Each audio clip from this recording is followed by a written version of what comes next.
We can bring in Gulnaz Sharafutdinova, professor of Russian politics and director of King's Russia Institute at King's College London. Good evening. Thank you very much for joining us here on France 24. First question: how will this vote, these results, influence Moscow's actions in Ukraine for the months to come? I think we shouldn't call it elections, more of an affirmation in power, didn't really change situation, and it's going to be used as a signal to the domestic and foreign audiences. But the Kremlin's stance on Russia's war will continue, and that is sort of a resolute commitment to trying to achieve whatever goals that it can achieve there.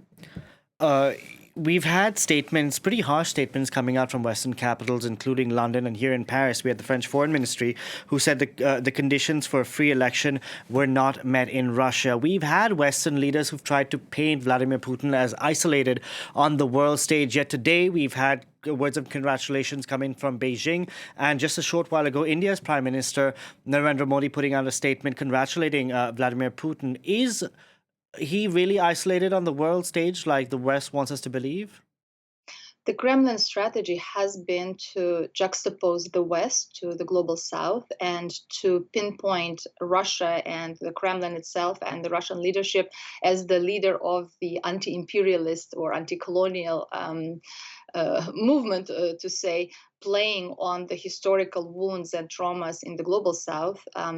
So that has been the strategy, and it seems to be working in terms of building these big geopolitical alliances pitted against each other. So I think that's what we're seeing when we see Modi and Xi Jinping supporting and affirming the results of these elections. And is that also why we see the Russian economy doing as well as it's done in the face of Western sanctions? I believe growth came in at 3.6% last year. Joe Biden said the ruble would turn to rubble. That hasn't happened. Is it because we're having we see Russia being propped up by New Delhi and Beijing? Absolutely, absolutely. A lot of trade exchanges have been reoriented towards China specifically and India, and the Russian car markets are dominated by Chinese cars these days, and India is buying a lot of Russian oil. And so globalization, in terms of all the trade linkages that connect countries, but in this case, the West only raising sanctions, and many other big economies Russia relies on are not participating in sanctions and are propping up the Russian economy. Absolutely, that has been the big way out for Russian economy to sustain and to keep imports in and specific exports out.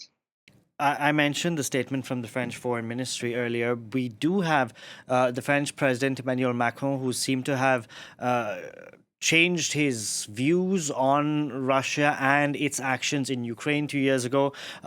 Emmanuel Macron was of the thinking that Vladimir Putin could not be embarrassed on the world stage and he had to be given something. That obviously, that rhetoric seems to have changed over the past 2 years.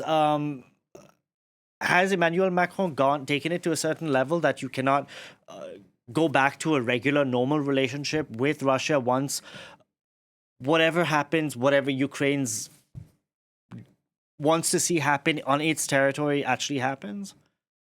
I think for the Western countries now, it's clear that Putin is not someone who they can speak to constructively.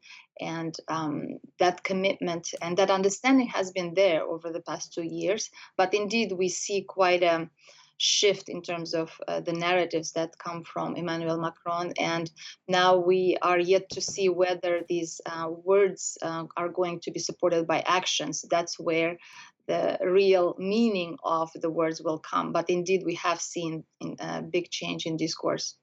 And we obviously see the outcome of this election.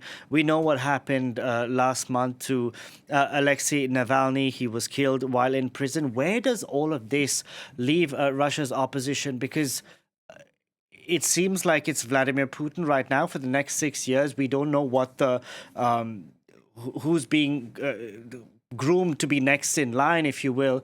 But where is Russia's opposition, considering that whatever little opposition there is in the country has very little teeth?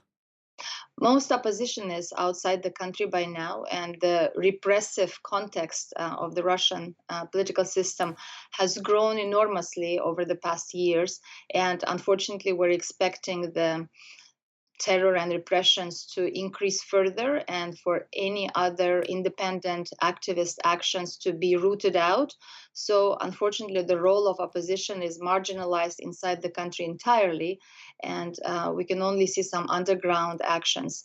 Outside, the opposition can organize, can try to influence Western governments, can try to maintain certain links to activists inside Russia and support them the way they can do some things to maintain linkages, collaboration, a sense of belonging among the Russian opposition that is outside the country and among many Russians who fled from war outside the country.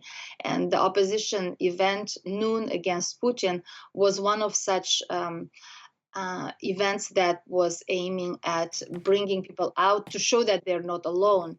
So it wasn't about voting as much as about maintaining the linkages and maintaining a sense that that Russians who are against Putin are not alone and that there are big majorities. So big lines that we saw on Sundays indicate precisely that, and were signaling event for people who find themselves outside and isolated.